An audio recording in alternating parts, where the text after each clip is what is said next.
sabedores de que solo fue tu gracia y conscientes de que siempre habrá mañana. En tu nombre y por la fe aquí estamos. Bien, hermanos, para mí es un privilegio nuevamente tener la oportunidad de poder compartir un tiempo la palabra del Señor. Ya hace bastante tiempo que no me correspondía exhortar la palabra acá en mi iglesia local. Así es que los quiero invitar, hermanos, para que vayamos rápidamente al texto que nos corresponde el día de hoy, esta tarde, el Salmo 91. Y los quiero invitar, por favor, a que busquemos la palabra del Señor, para que vayamos todos al Salmo 91 y para que podamos tener lectura de su palabra.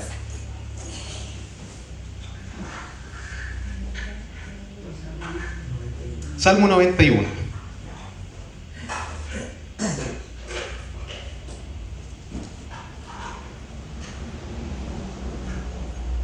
¿Lo tienen? Esperemos un tantito. Y una vez que encuentren el texto, se quedan con el texto, ya para que empecemos a avanzar en nuestro sermón. Bien, hermanos, entonces iniciamos la lectura del Salmo 91. Todos en conjunto, todos al unísono. Dice: el que habita al abrigo del Altísimo morará bajo la sombra del Omnipotente. Diré yo a Jehová, esperanza mía y castillo mío, mi Dios, ¿en quién confiaré? Él te librará del lazo del cazador, de la peste destructora. Con sus plumas te cubrirá y debajo de sus alas estarás seguro. Escudo y adarga es su verdad. No temerás el terror nocturno, ni saeta que vuele de día, ni pestilencia que arde en oscuridad, ni mortandad que en medio del día destruya. Caerán a tu lado 1000 y 10.000 a tu diestra, mas a ti no llegará. Ciertamente con tus ojos mirarás y verás la recompensa de los impíos. Porque has puesto a Jehová, que es mi esperanza, al Altísimo por tu habitación. No te sobrevendrá mal, ni plaga tocará tu morada, pues a sus ángeles mandará acerca de ti, que guarden en todos tus caminos. En las manos te llevarán, para que tu pie no tropiece en piedra. Sobre el león y el áspid pisarás, hollarás al cachorro del león y al dragón. Por cuanto en mí ha puesto su amor, yo también lo libraré. Lo pondré en alto, por cuanto ha conocido mi nombre. Me invocará y yo le responderé. Con él estaré yo en la angustia. Lo libraré y le glorificaré. Lo saciaré de larga vida y le mostraré mi salvación. Amén. Por eso es la palabra del Señor que nos compete en esta tarde, hermanos, poder abordar. Y probablemente si nosotros reflexionamos un tanto en cuál es el mensaje, cuál es el contenido que contienen estas palabras del salmista, probablemente las primeras palabras que se nos van a abrir a la mente son una palabra tal como la palabra seguridad, la palabra protección, efectivamente, que escuché por ahí. Pero hay una verdad respecto a estas palabras, que si cualquiera de nosotros reflexiona sobre la seguridad o sobre la protección, probablemente lo primero que se le vendría a la mente es pensar en la delincuencia, es pensar en cómo es que el mal cada vez parece que está de mal en peor. La delincuencia, los asaltos a plena luz del día. En definitiva, probablemente la palabra protección o seguridad es una palabra que a nadie le puede hacer indiferente. Porque en definitiva, cualquiera de nosotros podría estar dispuesto a poder gozar de una mayor seguridad, de una mayor protección. Y probablemente también dentro de este tiempo vamos a estar escuchando estas palabras de una forma muy constante, porque estamos en un proceso de campañas políticas, ¿verdad? En donde los políticos nos estarán constantemente ofreciendo una solución para nuestras vidas. Constantemente nos estarán señalando o diciendo cuál es el problema, y así también ofertándonos una solución para que realmente nosotros podamos gozar de una seguridad, de una protección, porque los tiempos mejores ya vienen, ¿cierto? Ese es el discurso político.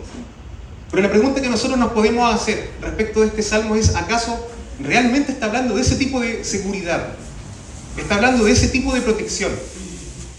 Y es por eso que vamos a abordar el sermón a través de 3 puntos.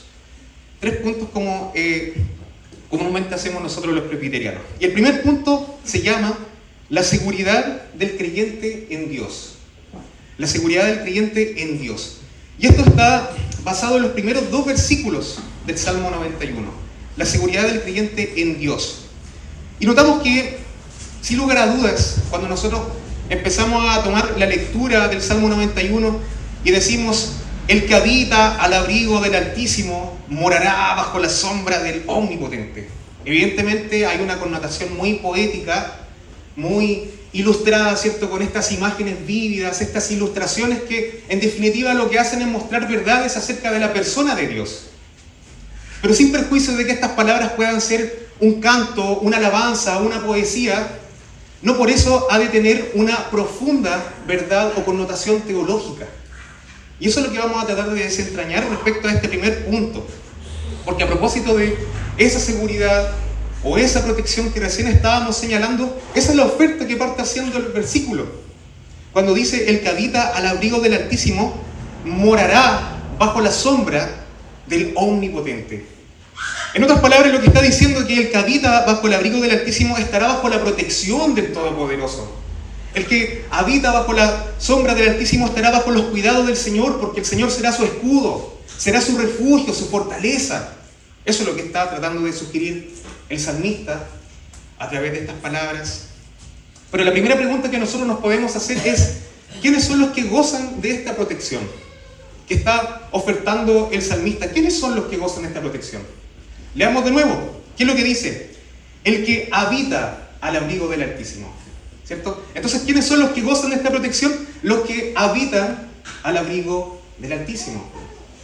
Y lo primero que nosotros podemos hacer es un análisis de la sola palabra habita.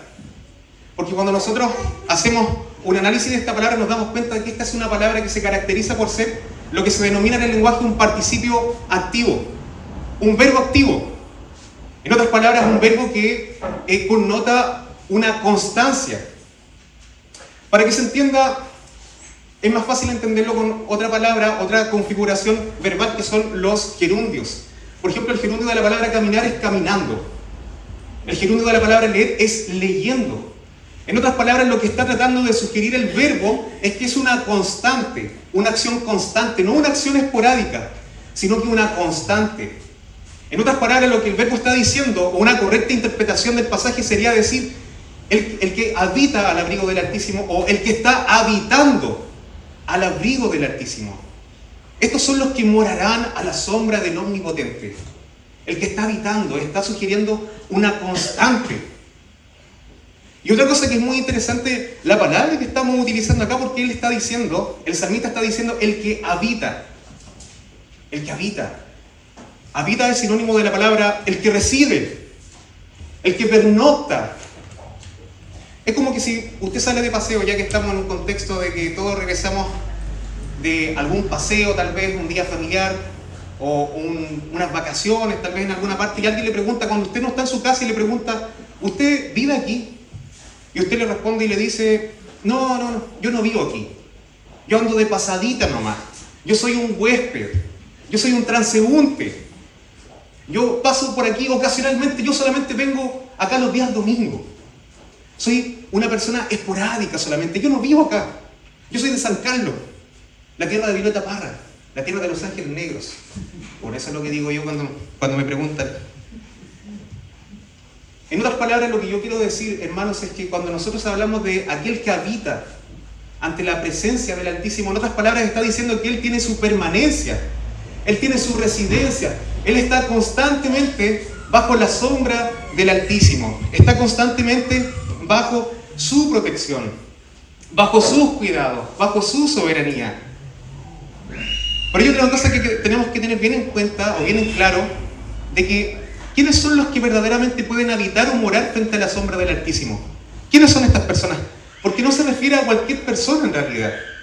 No se refiere a cualquier individuo, sino que básicamente se está refiriendo de forma particular a los hijos de Dios, a los creyentes.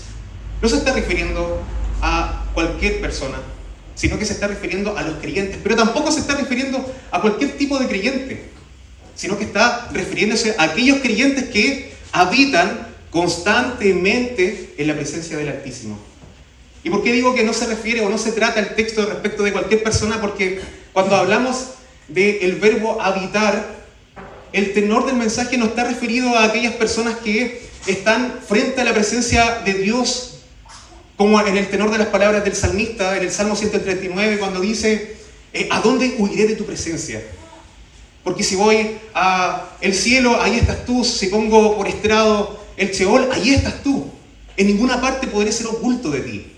Eso es lo que está diciendo el salmista, pero no es esa clase de presencia que está referido en el texto, porque el texto está sugiriendo que aquellos que habitan, aquellos que moran, aquellos que guardecen o permanecen ante la presencia del Señor, tienen un vínculo con el Padre, tienen un vínculo con Dios. Hay una actividad, hay un vínculo fraternal, hay un relacionamiento. Eso es lo que está sugiriendo el texto. En otras palabras, no está definido para cualquier creyente. Y nosotros observamos la palabra el que habita, ¿cierto? Que es un participio activo. El que está habitando tendrá por consecuencia ¿qué cosa? Morará.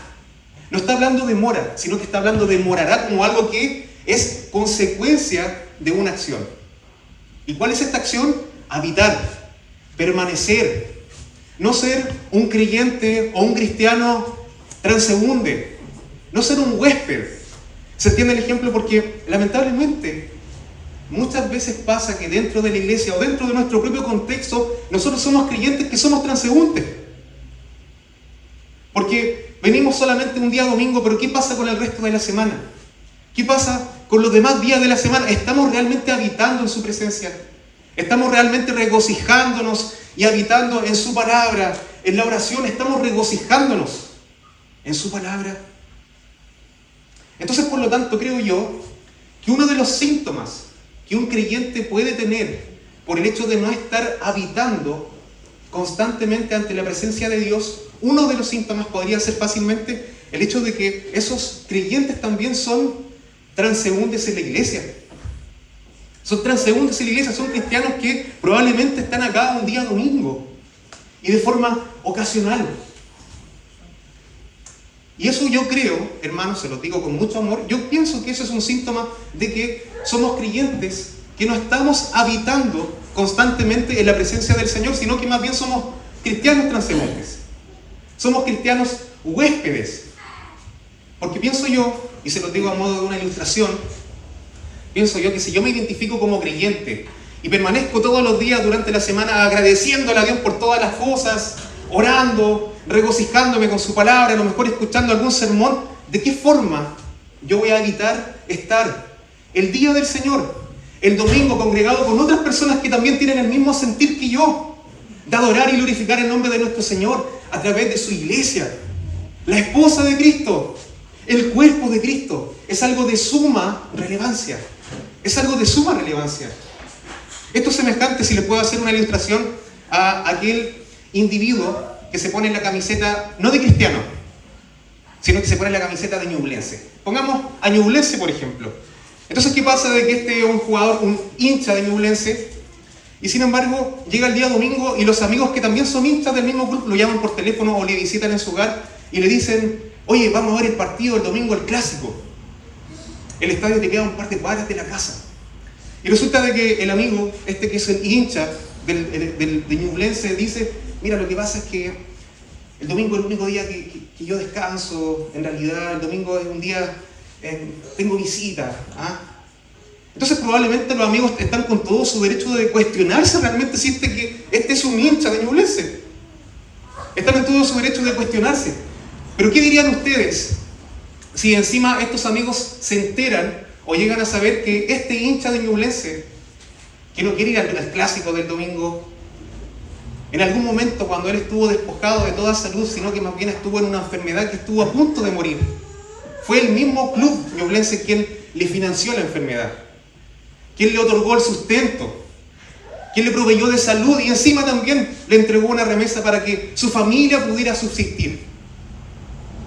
¿Por qué les hago esta analogía? Porque aquí lo que estamos hablando en definitiva es una contradicción del hecho de que nosotros nos identificamos de una forma, Sin embargo, a través de nuestras palabras nos estamos demostrando esta acción. Nos ponemos la camiseta de cristianos, entendemos que el equipo al que pertenecemos, el Señor, nuestro Dios, nos otorga nuestro sustento, nos otorga nuestra salud. Él es Señor de nuestras vidas, Él es Señor de todas las cosas. Sin embargo, incurrimos en esa contradicción que no estamos interesados en habitar constantemente en su presencia. Y eso se refleja, por ejemplo, en nuestra constancia acá en la iglesia. Esto debiese ser algo que es de suma relevancia para el creyente, de suma relevancia para el cristiano. Por tanto, ¿de quiénes está hablando el texto acá? ¿Quiénes son los que morarán bajo la sombra del Altísimo? Evidentemente no se trata de una protección que refiere el texto como la que ofrecen los políticos, ¿cierto? Una protección meramente material. Y evidentemente tampoco está hablando de una bendición espiritual desde un punto de vista de la salvación. Porque entendemos que la salvación es algo que obtenemos por gracia, por el solo beneplácito de Dios, por la sola voluntad de Dios, no algo que dependa de nuestro mérito, no algo que dependa de nuestra acción, lo que nosotros hagamos o dejemos de hacer. Por lo tanto, la verdadera morada que está ofreciendo la palabra del Señor a los que habitan en su presencia tiene que ver más bien con aquellos cristianos que han entendido que sin perjuicio de las circunstancias, por más desfavorables que puedan ser, el Señor sigue sentado en su trono. Amén. Han entendido de que sin perjuicio de todas las tribulaciones, los problemas, las angustias, las enfermedades, el Señor está gobernando. Y el Señor tiene cuidado de cada circunstancia de nuestras vidas. Son aquellos cristianos que gozan de paz, aún en medio de la aflicción, aún en medio de las tribulaciones. Son aquellos cristianos que han entendido de que el verdadero regocijo para el alma, la verdadera medicina para el alma está en habitar en Cristo Jesús. Porque no hay satisfacción en otra parte, no hay otro camino, no existe. La verdadera satisfacción para una persona, para un hombre, para un creyente está simplemente en habitar en Cristo Jesús, en residir en Él constantemente, de forma permanente, de forma regular, porque para eso fuimos creados. Amén. Para eso fuimos creados, y en esa forma, a través de habitar constantemente su presencia, es que nosotros podemos ser recipientes de la bendición que está hablando el Salmo 91. Amén. En otras palabras, hermanos, nosotros tenemos que ser cristianos constantes, cristianos que residan permanentemente en su presencia, y no aquellos cristianos que solamente vienen a los pies de Cristo en tiempos de aflicción, en tiempos de angustia, sino que en todo tiempo tengamos que glorificar a nuestro Señor, a nuestro Salvador, porque entendemos que el principal dilema del hombre ha sido solucionado a través de la persona y el sacrificio y la obra de nuestro Señor y Redentor Cristo Jesús. Amén.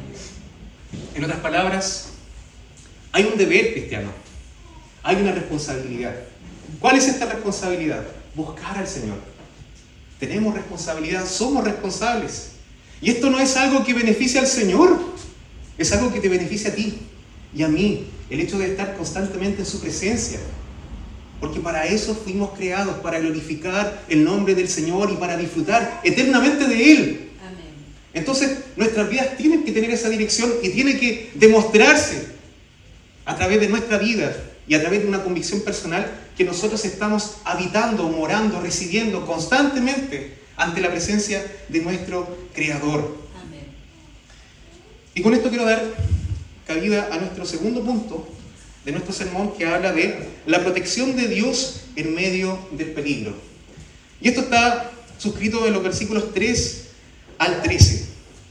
Y seguimos con el mismo dilema, ¿ya? El cuidado que tenemos que tener a la hora de interpretar literalmente el texto. Hay que ser cuidado con la literalidad, hay que ser cuidadoso con la teología bíblica que nosotros aplicamos. Porque en definitiva, yo pudiese ser un predicador aquí de los que están de moda, de la prosperidad, ¿cierto? Y empezar a leerte el pasaje de las Escrituras que dice: la protección de Dios en medio del peligro, Él te librará del lazo del cazador, de la peste destructora, con sus plumas te cubrirá y debajo de sus alas estarás seguro. No tendrás temor nocturno, caerán a tu lado 1000 y a tu diestra 10.000. Y la voluntad del Señor es bendecir a los que son de la fe, para proteger tu entrada, tu salida, tu casa, tu techo, tu familia. Pero lamentablemente esos predicadores que enseñan este tipo de doctrina, en definitiva lo único que están haciendo es aumentar o buscar la gloria del hombre, el bienestar del hombre, y no la gloria de nuestro Creador. Y ahí hay una enseñanza satánica, porque en definitiva el hombre, el único regocijo que pueda tener, el único regocijo que el hombre puede tener es habitar en la presencia de Cristo, no en buscar su propia gloria, porque nunca será saciado, nunca se sentirá esa plenitud, esa paz que solamente el Señor puede otorgar. Es por eso que el texto, hermanos, en nuestro punto 2, cuando habla de la protección de Dios en medio del peligro, no está hablando de que el Señor nos va a librar del sufrimiento. No está diciendo eso. De hecho, si nos enfocamos quiénes son los autores probablemente de este salmo, dicen que fue David o dicen que fue Moisés. Ninguno de ellos tuvo una vida fácil. Muy por el contrario, tuvieron una vida llena de aflicción, llena de tribulación. O sea, David perdió a su hijo. Murió su hijo cuando estaba recién nacido, y también más adelante su hijo lo traiciona. Su hijo lo quiere matar. Entonces no podemos decir que David, en caso de que él haya sido el autor del libro, esté ofreciendo una vida libre de sufrimiento, libre de aflicción. Eso es lo que enseñan los predicadores de la prosperidad. Mas no lo que enfatiza la palabra del Señor, porque la palabra del Señor nos dice: Él te librará del lazo del cazador. Pero no significa que no habrá trampas, sino que Dios nos libra de ellas. Así también dice, no te sobrevendrá el mal. Y esto no es una garantía o ausencia del dolor, sino que todo lo que sucede está en las manos del Señor. Esta es una verdad bíblica. O en otras palabras, para que nosotros entendamos a mejor profundidad esto, hermanos, Juan capítulo 16 dice: en el mundo tendréis aflicción. En el mundo tendréis aflicción, pero confiad, yo he vencido al mundo. Ese es el espíritu de la Biblia. Porque el Evangelio no ofrece una vida llena de satisfacción, plenitud en este mundo terrenal. El Evangelio enfoca nuestra mirada, nuestra atención allá en el reino futuro, cuando nuestro Señor gobierne en su reino de forma plena, ¿cierto? Y por eso es que el mismo Salmo que nos recuerda cuando dice: aunque ande, Jehová es mi pastor, porque aunque ande en valle de sombra de muerte, ¿dónde andamos? En valle de sombra de muerte, no temeré mal alguno, porque tú estarás conmigo, y tu vara y tu callado me infundirán aliento. El consuelo del Señor en tiempos de sufrimiento, en tiempos de aflicción. Por lo tanto, la forma correcta en que nosotros tenemos que interpretar necesariamente este texto no es que el Señor nos va a librar de los peligros que acechan esta vida, sino que el Señor estará con nosotros en medio del sufrimiento, porque todo lo puedo en Cristo, que me fortalece, ¿verdad?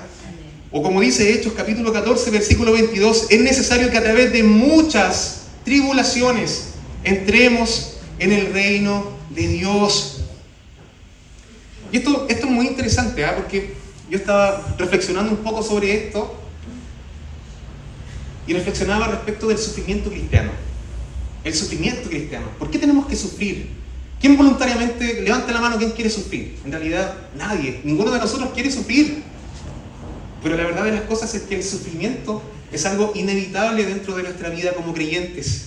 Es más, nosotros que somos seguidores de Cristo, tenemos que entender de que Cristo también vino a este mundo a sufrir. No la vino a sacar barata, no vino simplemente Él a morir en una cruz, sino que Él tenía que vivir toda una vida. Y esa vida tenía que ser en padecimiento, en sufrimiento. ¿Y por qué? Yo me quiero abocar a lo que dice Hebreos capítulo 4, versículo 15, que dice: porque no tenemos un sumo sacerdote que no pueda compadecerse de nuestras debilidades, sino uno que fue tentado en todo, según nuestra semejanza, pero sin pecado. En otras palabras, ¿qué es lo que está diciendo el texto? Que nosotros tenemos un sumo sacerdote, que tenemos un mediador, que tenemos un representante, alguien que sí puede compadecerse por nosotros porque Él también vivió una vida llena de aflicción, de sufrimiento. El mismo que nosotros tenemos. Y eso es lo que le da autoridad, eso es lo que le da credibilidad. En otras palabras, para que se entienda, hermanos, esto tiene que ver, si lo puedo relatar a través de esta ilustración, tiene que ver cuando un político viene y nos trata de promover el sistema público en la educación. Y nos dice, no, el sistema público en la educación es lo mejor, es algo que todos deberíamos tener. Sin embargo, él y sus hijos, él estudió en un colegio particular, top de top, y sus hijos también. ¿Qué credibilidad tiene una persona que en realidad no está en nuestra realidad, no está en nuestros zapatos, no se identifica con nosotros? No, es bueno que promovamos la salud pública, todos deberíamos atendernos por el hospital, pero él se atiende en la clínica alemana. ¿Qué credibilidad tiene una persona que dice representarnos, pero que su realidad está tan desconectada de la nuestra? No hay credibilidad, no hay autoridad, y por eso es que Jesucristo, para ser nuestro mediador, para ser nuestro representante, nuestro sumo sacerdote, Él tenía que necesariamente habitar en este mundo en un cuerpo de pecado y sufrir los mismos padecimientos que nosotros sufrimos. Ser tentado. Porque qué fácil sería obedecer en medio de un contexto en donde es tan fácil obedecer. Qué fácil sería para el Señor decir, no codicien, cuando Él se crió en una cuna de oro, en un palacio, en donde no hay ni siquiera lugar a la codicia, porque lo tengo todo. Por eso es que el Señor vino en pobreza. Y por eso es que Él tiene autoridad de exhortarnos en la palabra del Señor de esa manera. Guardarás el día de reposo, porque Él lo guardó. Honrarás a tu padre y a tu madre, porque Él también fue hijo. Y de esa forma es que Cristo, en definitiva, nosotros nos podemos identificar con Él, porque Él es nuestro representante. Y Él también nos representa en el dolor. Entonces eso es lo que quiero decir, que el dolor cristiano, el sufrimiento cristiano es algo que en definitiva no podemos evitar. No podemos evitar. No es lo que está ofreciendo el Salmo, no es la promesa que está ofreciendo el Salmo, sino que más bien nosotros tendremos aflicción, tendremos angustia, tendremos problemas, pero confiad, porque Cristo ha vencido el mundo. Y a través de estas tribulaciones, a través de estas aflicciones, es que nuestro carácter ha de ser perfeccionado. Como dice la palabra del Señor. Y aún así, hermanos, ¿por qué no? ¿Por qué no creer de que a través de nuestro sufrimiento y a través del multipropósito del Señor, a través de todas las cosas, es que nosotros, a través de esa experiencia trágica de vida, también podamos bendecir a otros? Porque ¿qué mejor persona es para consolar a otro que ha perdido un padre, o que ha perdido una madre o un hijo, sino aquella persona que ya tuvo este padecimiento? Aquel que consuela a una persona que perdió un padre. Hermano, yo pasé por esta situación y por eso es que estoy contigo, te acompaño en este sufrimiento, porque yo empatizo contigo, porque yo ya también lo viví en mis propios zapatos. Entonces, de ahí en adelante nosotros podemos entender cuáles son las perspectivas que tiene el Señor en su infinita sabiduría, en su infinita bondad, para entender el porqué del sufrimiento. Porque nos perfecciona, porque nos hace ser más semejantes a la persona de su Hijo, de nuestro Señor, quien es perfecto en voluntad, en inteligencia, en sabiduría, perfecto en obediencia al buen Padre Celestial. Y por lo tanto, hermanos, tenemos que apropiarnos de la palabra del Señor y decir, por ejemplo, lo que establece el Salmo 46, Dios es nuestro amparo y fortaleza, nuestro pronto auxilio en las tribulaciones. Por lo tanto, no temeremos, aunque la tierra sea removida y se traspasen los montes al corazón del mar, aunque bramen las aguas, aunque se agiten y tiemblen los montes a causa de su braveza, no temeremos, porque el Señor está contigo. Está conmigo. Eso es algo que nosotros tenemos que apropiarnos por la fe para así decir que somos recipientes de la bendición que está en el Salmo 91. Morar, habitar bajo el abrigo del Altísimo, regocijarnos en que Él es soberano, en que Él está al control. Romanos capítulo 5, verso 3. Y no solo esto, sino que también nos gloriamos en las tribulaciones, sabiendo que la tribulación produce paciencia, y la paciencia prueba, y la prueba, esperanza. Entonces, cuando nosotros entendemos cómo es que Dios actúa en medio de su pueblo, a través de su infinita bondad, a través de su justicia, de su sabiduría, entendemos el porqué también del sufrimiento cristiano.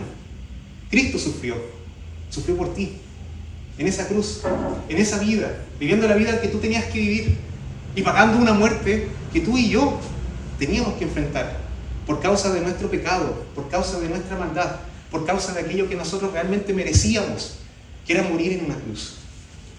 Y por último, hermanos, el tercer punto, que está inserto en los últimos 2 versículos, que dice la promesa de Dios para los que le aman, ¿ya? Por cuanto en mí ha puesto su amor, yo también le libraré, le pondré en alto, por cuanto ha conocido mi nombre, me invocará y yo le responderé, con él estaré yo en la angustia, lo libraré y le glorificaré, lo saciaré de larga vida y le mostraré mi salvación. El tercer punto resalta el amor del Señor. El tercer punto habla de cómo Dios promete su amor a todas aquellas criaturas que le aman, aquellas criaturas que confían en Él, sin perjuicio de que nosotros somos criaturas, a pesar de que somos hechos a imagen y semejanza de Dios y que tenemos la capacidad de amar. Somos criaturas imperfectas y somos criaturas que no tienen la capacidad de amar con la pureza con que Dios ama. Somos criaturas imperfectas, no tenemos la capacidad de amar con la pureza que Dios ama. Porque si tú te imaginas en este momento y pones dentro de tu mente cuál es la persona de la cual tú más puedas amar, probablemente a muchos se le van a venir en su mente a su hijo, su hija, a su madre, a su padre, a su esposo, su esposa o su compañero de vida. Claro que es fácil amar, sobre todo cuando hay un amor correspondido, pero ese amor siempre va a estar permeado con egoísmo, siempre va a estar leudado con el pecado. Porque nosotros, por más que nosotros percibamos tener amor por alguno de estos seres queridos nuestros, ese amor no se compara al amor de Dios. No tiene punto de comparación, porque el amor que Dios siente por ti, querido hermano, es mucho más grande del amor que tú puedas conocer, del amor que tú puedas sentir para con tu hijo, para tu ser querido. Es mucho más grande, es mucho más puro, porque Él es perfecto, porque Él es justo, porque Él es santo. Y porque su amor no está contaminado por nada de lo que nos contamina a nosotros. Entonces esa es la promesa que está señalando el Señor a todos los que le aman. Porque nosotros que amamos al Señor, no le amamos porque nosotros por un acto voluntario decidimos amarle, sino que nuestro amor es correspondido. ¿Por qué es correspondido? Porque Él nos amó primero. Y en correspondencia a ese amor es que nosotros también le amamos a Él. Entonces la pregunta que nosotros nos podemos hacer: ¿tú te regocijas con esta verdad? ¿Es esto algo alentador para ti? ¿Es algo que va a cambiar tu estado anímico? ¿Es algo que te va a hacer salir de la iglesia y glorificar al Señor por todo lo que Él hace por tu vida, por todo lo que Él te ama, por todo lo que Él ha dado por ti, por todo lo que Él ha entregado por ti? ¿Te regocijan estas palabras? Porque buscando algunos, dije, me voy a poner a buscar algunos pasajes que hablan del amor del Señor. Me encontré con una infinidad de pasajes. Una infinidad de pasajes, por decir uno que es bien conocido. Porque de tal manera amó Dios al mundo que ha dado a su Hijo unigénito, para que todo aquel que en Él crea no se pierda, sino más tenga vida eterna. Romanos capítulo 5. Mas Dios muestra su amor para con nosotros, en que siendo aún pecadores, Cristo murió por nosotros.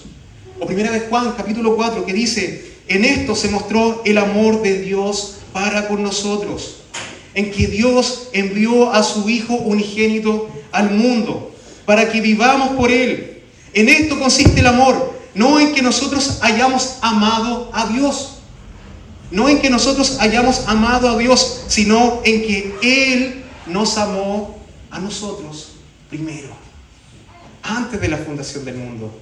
Con ese amor tan puro que nosotros ni siquiera podemos entender, pero sí podemos hacer una idea a través de la forma en cómo nosotros canalizamos nuestro amor por nuestros seres queridos, entendiendo de que ese amor no tiene comparación con el amor del Señor.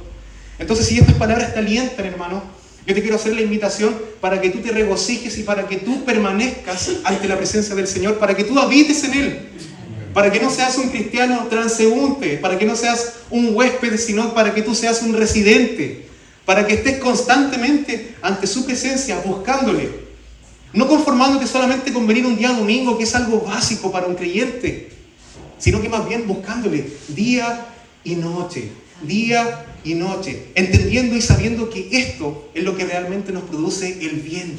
Esto es lo que realmente produce verdadera satisfacción y plenitud al alma del ser humano. Y voy a terminar con un pasaje que dice, y que relata muy bien el amor del Señor, que dice: por lo cual estoy seguro que ni la muerte ni la vida, ni los ángeles, ni las potestades, ni lo presente ni lo porvenir, ni lo alto ni lo profundo, ni ninguna otra cosa nos podrá separar del amor de Dios, que es en Cristo Jesús, Señor nuestro. Los invito a orar, hermanos.